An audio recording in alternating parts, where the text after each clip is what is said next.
Okay, let's start. Good morning, everyone. Am I audible clearly? Yes, sir. Okay. So, in the last session, in the end, we were discussing quality of the energy. So now we know that if I consider two cases, in the first case, suppose I'm losing 10 kilojoules of heat at 300 degrees Celsius. And in second case, I am losing same, that is 10 kilojoules of heat at 20 degrees Celsius. Which loss is going to be greater? I am losing 10 kilojoules of heat at 300 degrees Celsius and 10 kilojoules of heat at 20 degrees Celsius. So which loss is greater? First one. First one, that is losing heat at 300 degrees Celsius. This is, we know why, because there is one term associated with the energy, and that term is called as quality of the energy. Okay, this part we discussed in the last session. Now, next we are going to talk about is the law of degradation of the energy.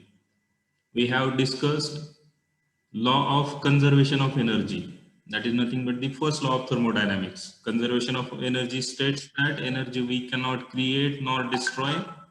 We can only convert it from one form to the another, right? So according to first law, the energy is always going to be conserved.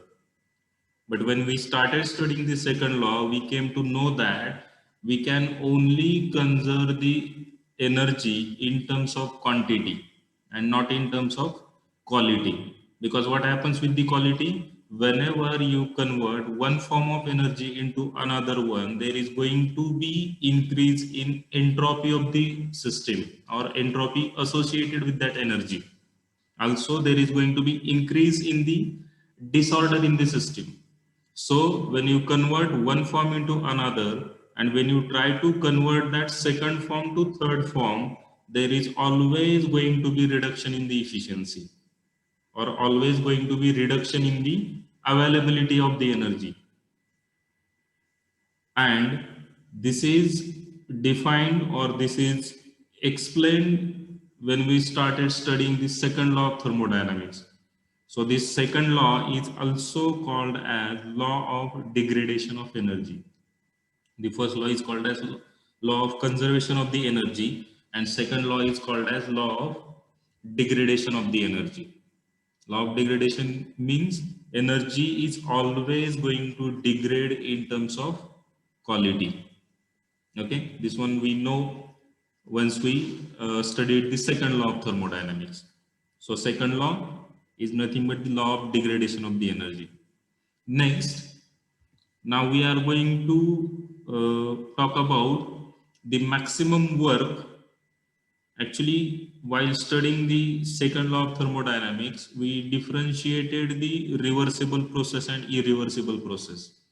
We know that in case of reversible process, we can always have maximum work output. Or if you are able to recall the Carnot theorem, the reversible engine is always going to have more efficiency compared to irreversible engines when those reversible and irreversible engines are working in between same source and sink. Still, reversible one is going to have more efficiency. More efficiency in the sense more work produced, right? So that we are going to prove over here again, how that work produced in case of reversible is more compared to irreversible one. So for that one, what we are going to do, we are going to consider one process that has been plotted on this TS diagram 1 to 2.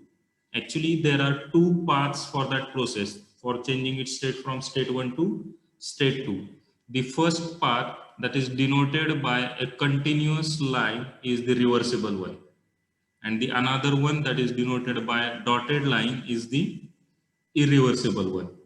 Now, if I apply the first law of thermodynamics for this reversible path and irreversible path and try to write the relation for reversible, I will get this relation, equation number 1. Q is equal to delta U plus W. As I am writing it for reversible one, I have written QR and WR. And system is changing its state from state 1 to state 2. 2 is the final state and 1 is the initial state. So final minus initial, so U2 minus U1, that is change in internal energy. If I try to write same relation for the reversible path, I will get equation number 2, and the equation would be Qi. I stand for irreversible one. Qi is equal to U2 minus U1 plus Wi. We know that energy is a property. It is independent of the path followed. It depends only on the end states. So if this is state A, this is state B, then EB minus EA is same for path 1, path 2, path 3, because energy is a property, it is point function and it is dependent of the end states of the system. So this U2 minus U1 for reversible process or U2 minus U1 for irreversible process, both are going to be same. So if I subtract equation 1 from equation 2, that is QR minus QI, that will be equal to WR minus WI. Okay, this one we get if I subtract equation number 1 from equation number 2, or if you still have any doubt, this QR minus QI is equal to WR minus WI is nothing but the cyclic integral of heat transfer is equal to cyclic integral of work transfer. This one also we have derived in the past.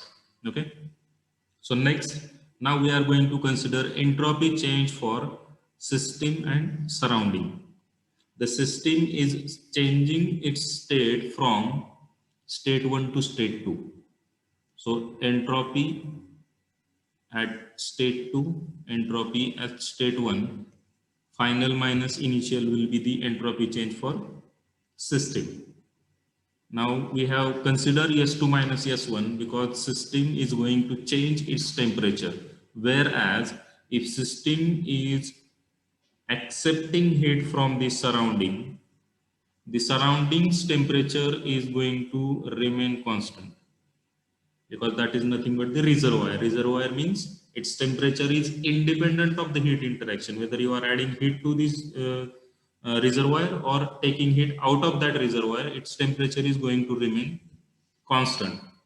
So in that case, entropy change will be calculated by the relation Q by T, heat interaction to the temperature of the reservoir. So for surrounding, I will get this relation Q by T0. T0 is the temperature of surrounding and Q by T0 will be the entropy change. And now I have considered negative sign because we are assuming that system is accepting heat from the surrounding.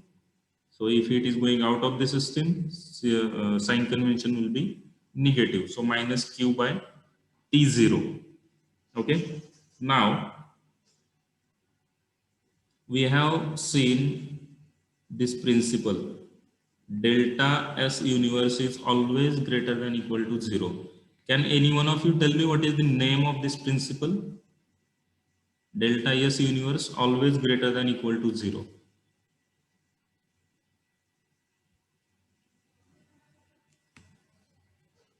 Or if I give you another hint, you need to consider this graph. This graph was drawn like this one. Entropy and state change. Entropy always keeps on increasing, attains its maximum value and then remains constant at equilibrium condition.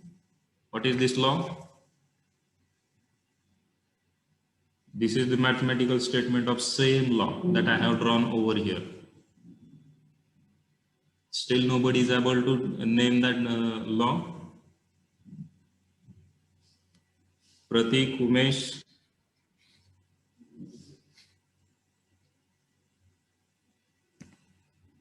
Anybody else?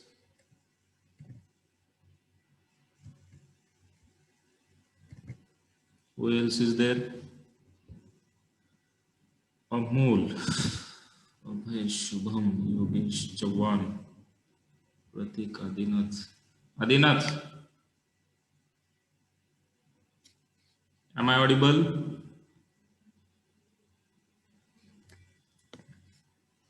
Adinath, are you there?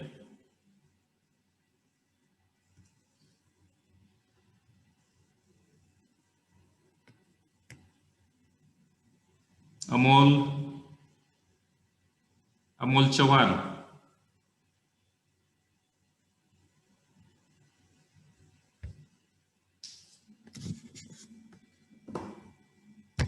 Abhay,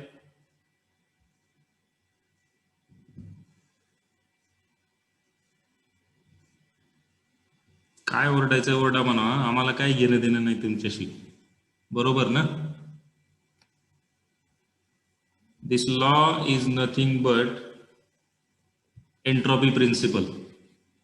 Entropy of the universe always keeps on increasing. It attains maximum value at the equilibrium state and then remains constant. Okay, so this law is called as entropy principle. So from this relation we saw one additional relation. That relation was delta S. This is either greater than or equal to 0. So if it is 0, if it is greater than 0, and if it is less than 0. So if delta S is equal to 0, the process is reversible. If it is greater than 0, process is irreversible but possible. And if it is less than 0, the process is impossible. Okay, we saw these derived relation from this entropy principle. So next, so we know this law, delta S universe is always greater than equal to 0. So now we are going to write this relation for this reversible and irreversible path individually. So first one, for reversible one, delta S is equal to 0. Now this is delta S universe. So delta S universe is delta S system plus delta S surrounding. We need to add entropy change for system plus surrounding. Now for system it is S2 minus S1, and for surrounding it is Q by T0. We are writing it for reversible path, so I have taken QR by T0. And if I simplify this equation, that is QR is equal to T0 into S2 minus S1. I have shifted this term to the right hand side, so that will become positive, and QR, I have multiplied this denominator T0 with entropy change. So I got QR is equal to T0 into S2 minus S1. I have named it as equation number 4. Same for irreversible path, entropy change is always greater than 0. Okay, so I have incorporated the values of entropies of system and surrounding, S2 minus S1 minus Qi by T0. Qi, heat transfer for irreversible process, is greater than 0. Okay, so if I solve this one, Qi will be less than T0 into S2 minus S1. I have named it as equation number 5. Now we need to correlate this equation number 4 and equation number 5. So what we will get, this right hand side of the equation number 4 and 5 is same, T0 into S2 minus S1. QR is equivalent to this one, whereas Qi is less than this one. So I can easily write this relation, QR is greater than Qi, by observing the equation number 4 and 5. And if QR is greater than Qi, then from equation 3, QR minus Qi is equal to WR minus Wi. So if QR is greater than Qi, then WR must be greater than Wi. Okay, so from this relation we can say that work produced in reversible process is always greater than work produced during irreversible process. We have seen this in the past. Now we have proved it with the help of some another principle. Okay, is that fine with everyone? Or if there is any difficulty or query in understanding this principle, you can unmute and ask, or you can post it in the chat window. I'll wait for a while. If you have any query, let me know.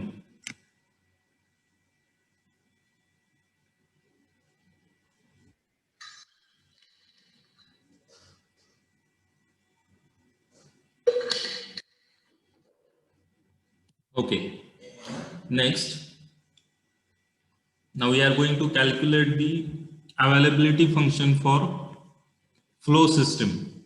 We have seen the steady flow processes in first law of thermodynamics.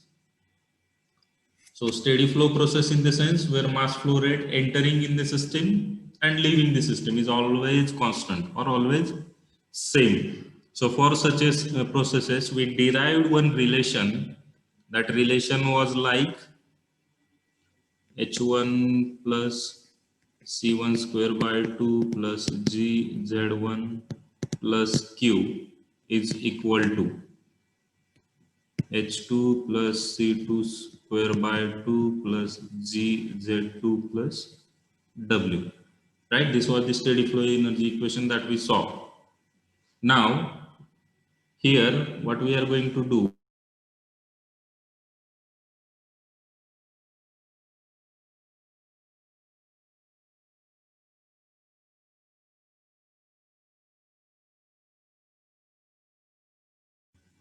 there is one system where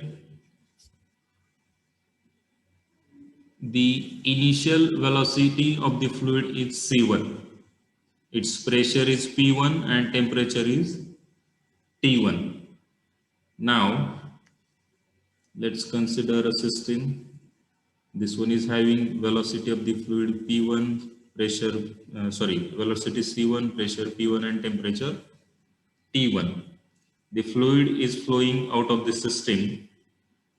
Let's consider a water turbine system or steam turbine system. Let's consider water only because I have considered that outlet is at the lower elevation compared to system. So there is turbine, and when fluid passes beyond this line, what condition is there? The height of outlet is Z0, height of inlet is Z1. When fluid is passes beyond this turbine, its velocity is C0 and value is 0, and the atmospheric temperature is T0. These are the conditions that we need to consider. Now, we are going to apply this steady flow energy equation for this system. So what will happen? For inlet, H1 is there, C1 square by 2 is there. The inlet is at a height or elevation of Z1. So relation will be G Z1 plus Q. Okay, Q will remain as it is equal to H2 is there plus. Now we have considered that beyond this line, the velocity C0 must be equal to 0. So this velocity term will be eliminated. This outlet is also at the elevation of Z0. So this potential energy term will be eliminated, and remaining terms we are going to consider, and on considering those terms, I will get this equation. W max is equal to H1 plus C1 square by 2 plus ZZ1, that is the energy at the inlet that we are going to consider as it is. H0, that is the H2 value, we have considered 2 as C0, P0, T0. So that way H will be also replaced by H0 minus T0 into S1 minus H0. Now what is this? We are going to consider Q as heat going out of the system or heat rejected by the system to the surrounding. And we know that heat rejected by the system to the surrounding is nothing but the unavailable energy, and unavailable energy is equal to T0, that is the lowest temperature at which that energy is being rejected, into delta S. T0 into delta S. Now here S1 minus S0 is the entropy change and T0 is the temperature of atmosphere. So that Q will be replaced by T0 into S1 minus S0. Now what is next? In most of the cases, the kinetic energy and potential energy terms are neglected, because there are many processes where those two terms are simply neglected to simplify the equation, or the change in kinetic energy and change in potential energy is not that significant, or if it has very small value, then in most of the cases it is neglected. So on neglecting this kinetic energy and potential term also, we are neglecting this kinetic energy and potential energy term also. So what will be the equation? H1 minus H0 minus, I have multiplied this T0 into S1 and T0 into S0. And on simplifying that equation, I will get H1 minus T0 S1. I have separated 1 terms and zeros terms. So H1 minus T0 S1 minus H0 minus T0 S0. And this term H minus T0S, this term is further replaced by B. H minus T0 into S is replaced by B. So this is 1. So this will become B1. This should have been B1. And this is 0. So this should become B0. So I will get relation W max is equal to B1 minus B0. And this relation H minus T0S, that is replaced by B, that function is called as steady flow availability function. I have written this relation for steady flow system, and in case of steady flow system, this relation H minus T0S is called as availability function. And as I am writing it for steady flow, the term is called as steady flow availability function. It is also called as Keenan function also. If you refer some other book, you will find it is being called as Keenan function also. So steady flow availability function or Keenan function, B is equal to H minus T0 into S. Any doubt in this relation? Let me know.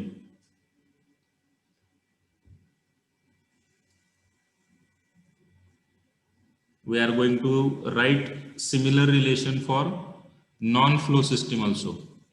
So if you have any query in this equation, let me know.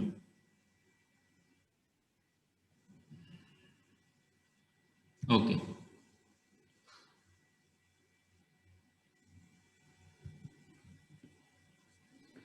Now for non-flow system is like piston cylinder arrangement or heat engine, where fluid enters the system, does its work and leaves the system.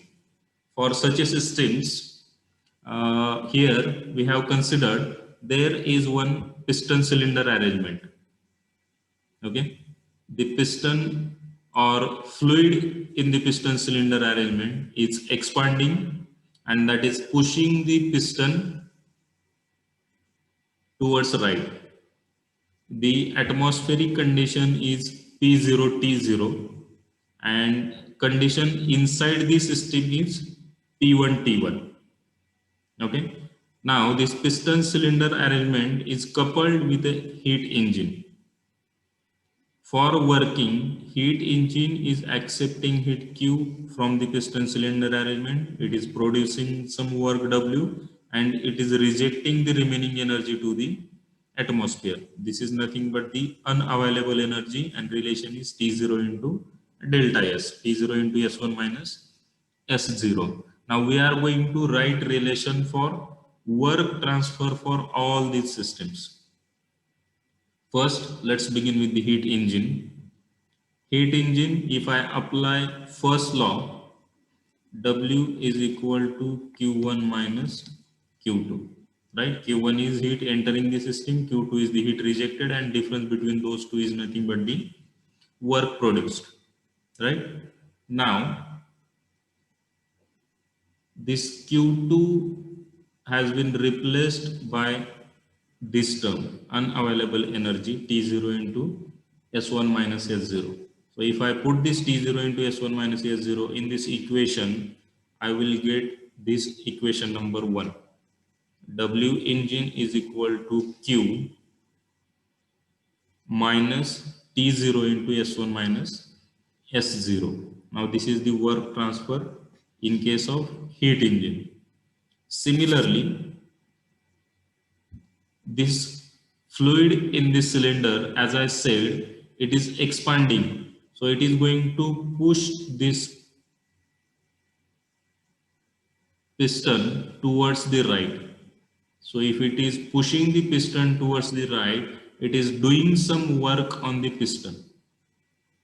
And if I try to calculate that work done by the fluid on the piston, that is nothing but the W fluid, the relation would be like this one. The regular relation is Q is equal to delta U plus W, right? But here the Q is energy going out of the system. So this Q will be negative. Delta U, initial condition is 1, final condition is 0. So delta U will be U0 minus U1, final minus initial, and W is the W fluid that we are going to consider. So I will get this relation minus Q is equal to U0 minus U1 plus W fluid. That is the relation for piston cylinder arrangement. Or to simplify this one, or if I write this relation for W fluid will be equal to this U0 minus U1, if I shift it towards the left, that will become minus U0 minus U1. And to make it plus, I have rearranged it as U1 minus U0 instead of U0 minus U1. So U1 minus U0 minus Q as it is. So that is equation number 2. Now, adding equation number 1 and 2.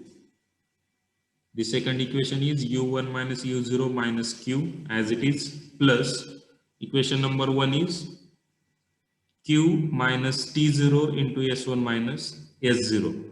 Now here, if I add those two, here I will get minus Q and plus Q. So this minus plus Q will be eliminated with each other, and I will get equation U1 minus U0 minus T0 into S1 minus S0, because this Q will be now eliminated from the equation. Now additionally, if this fluid in the piston is pushing the piston towards the right, means fluid is doing some work on the piston, but when piston moves towards the right, there is going to be some atmosphere over here. So if piston moves towards right, the volume of the atmosphere or surrounding is going to be reduced, and it is going to have some pressure P0. If I consider its initial volume as V0, then when this piston moves towards the right and its volume changes to something else, that volume is considered as V1. So change in volume will be final minus initial, that is V0 minus V1, and atmospheric pressure is P0. So when this piston moves towards the right, the work done by this piston on the atmosphere is nothing but P0 into V0 minus V1. Okay, we know that this P into delta V is nothing but the work produced. If there is change in volume at constant pressure, the product of those two things will give you the work produced. So work done on the atmosphere will be given by P0 into V0 minus V1. P0 is the pressure of atmosphere, V0 initial volume, sorry, what I have done over here, V0 minus V1. V0 is the initial volume, V1 is the final volume. Okay, so we need to consider larger minus smaller, as initially piston is over here, so initial volume V0 will be more, and if a piston moves towards right, there is reduction in the volume, so V1 will be less compared to V0. So V0 minus V1 into P0 will give you the work produced. Now what I am going to do, add this work done on the surrounding in equation number 3. This is our equation number 3. I'm going to add this works on the surrounding in this equation number 3. So what I will get, U1 minus E0, U0 minus T0 into S1 minus S0. That is equation number 3 as it is. This P0 into V0 minus V1, actually I have subtracted from the equation. Why I have subtracted from the equation? Because this is work done on the atmosphere. It is not work done by the atmosphere. So if it is work done on the atmosphere, that is always negative. Work done on the system is negative, and work done by the system is positive. So as it is work done on this atmosphere, it is going to be negative P0 into V0 minus V1. And if I simplify this whole equation, I will get this relation. U1 plus P0 V1 minus T0 S1. I have multiplied this T0 with S1, T0 with S0, P0 with V0, and P0 with V1. And I have separated one terms in one bracket and 0 terms in another bracket. So I have got this relation. And now, just like in previous relation, what we did, B is equal to H minus T0 into S. This one was called as availability function for steady flow system. Similarly, here I am going to replace this term U plus P0 V minus T0S. U plus P0V minus T0S, and this term is replaced by A, and this A is called as non-flow availability function. This one was steady flow availability function. Similarly, this is called as non-flow availability function. Is that clear with everyone? Or if you have any query, let me know. Is it fine, Pratik, or any query is there?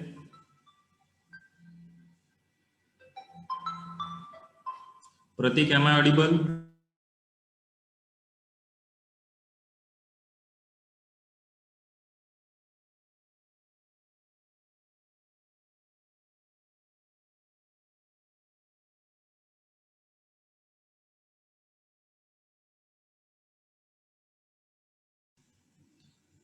प्रतीक आहे का तिथे? का गायब झाला तू पण?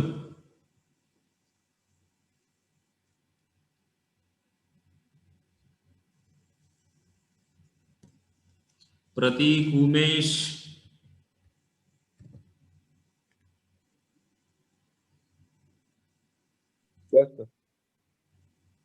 कोण बोलतंय? उमेश, समजलं काय एक्सप्लेन केलं ते? का काही क्वेरी आहे? समजलं सर. नक्की ना? काय अडचण असेल तर सांगा, म्हणजे मी परत एक्सप्लेन करेन. हो sir. Okay.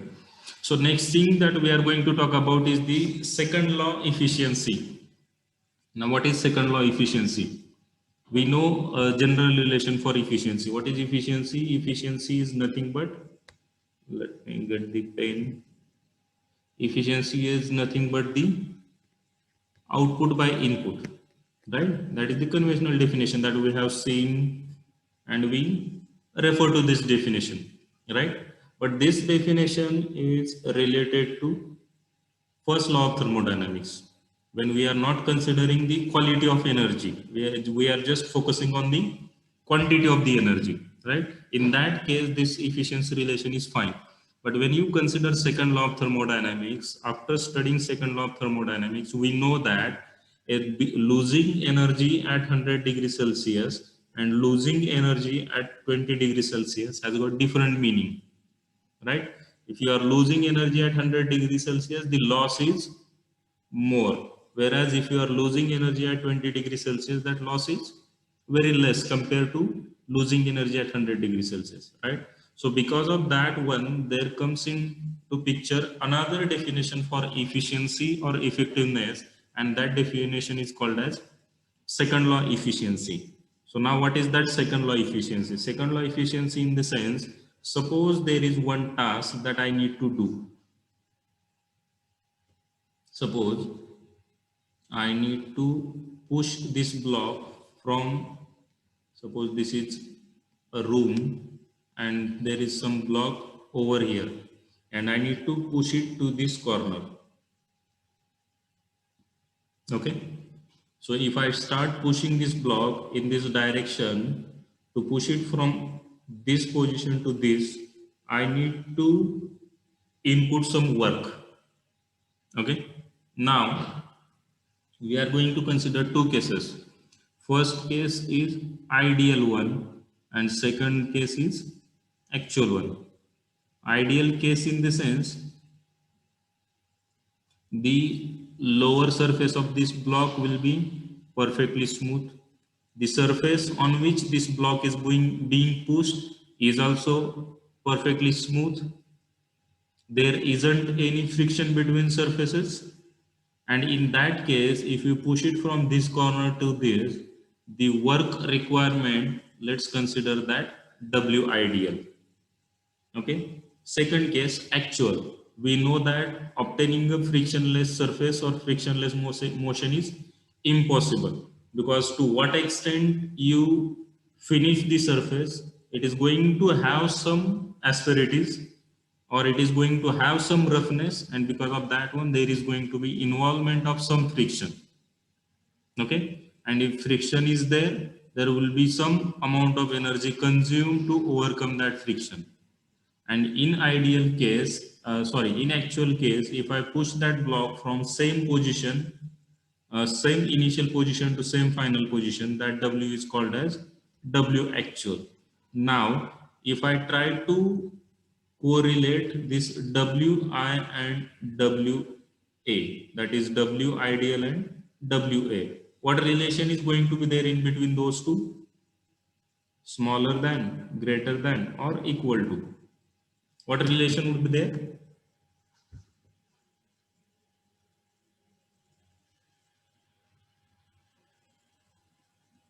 WI would be smaller than WA, greater than WA, or equal to WA.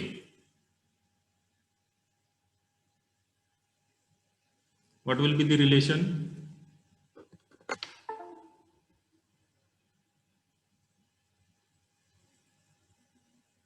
Sir, repeat. Do I need to repeat from the beginning? Repeat the question. No, sir, the question. Only question. Okay.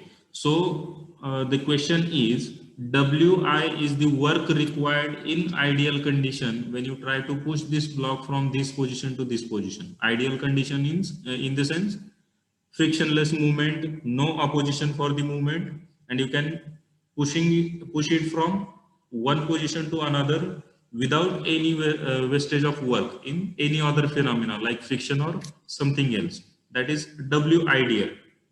And in actual case, we know that there is going to be involvement of friction. So when you try to push it from this position to this position, there is going to be some energy consumed to overcome this friction. So in that case, the work required is considered as WA. And if I compare this WI, that is W ideal, and WA, that is W actual, what relation is going to be there? Whether WI less than WA, greater than WA, or equal to WA? WA greater than WI. Exactly. So WI less than WA, right? Because in ideal case, the work requirement is always going to be Yes, sir. minimum. So if I take ratio of those two, W ideal or W minimum and W max or W actual, if I take ratio of those two, that relation is called as second law efficiency. Okay. Now this is for the work consumed. If I write the relation for work produced, work consumed in the sense work input to the system, or work produced is work output by the system. So for work output by the system, the term is called as effectiveness, and the ratio is going to be W useful, W useful max. W useful in the sense W useful actual, and W useful max in the sense W ideal. Now I know that if I idealize the condition, the work produced is going to be always maximum. Whereas in case of actual condition, that is going to be smaller than the W max or W ideal. And when I take the ratio of that W useful to the W max useful, that ratio is called as effectiveness. The relation is same, minimum by maximum. Let me erase everything. The relation is minimum to the maximum. Work consumed, in case of work consumed, that is second law efficiency, minimum work required to do a particular task to the maximum work required to do the same task. That ratio is called as second law efficiency. Or for effectiveness, minimum work produced in actual condition to the maximum work that can be produced in ideal condition. That ratio is called as effectiveness. So ratio is going to be minimum to the maximum. Just you need to write it in a proper words. So is that clear with everyone? Second law efficiency or effectiveness? Yes, Is sir. that fine? Okay. So here we are done with theoretical part of the unit number 2. Sorry, not unit number 2. This is unit number 5. Let me hide this video panel. Okay. So we are done with theoretical part. Now we are going to begin with the numericals. So to start with the numericals, I'm going to connect my mobile phone, and we are going to solve it on the paper. So let me connect my mobile first.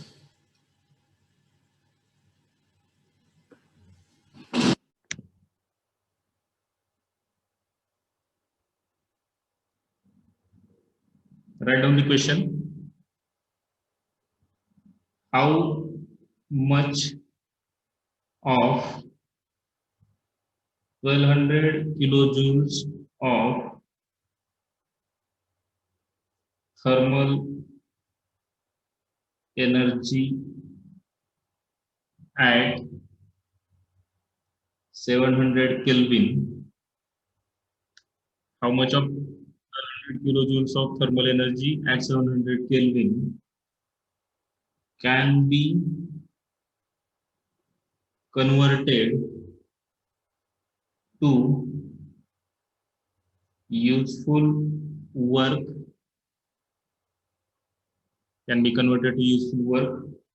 if the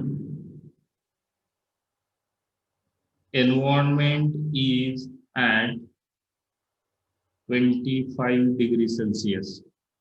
If the environment is at 25 degrees Celsius.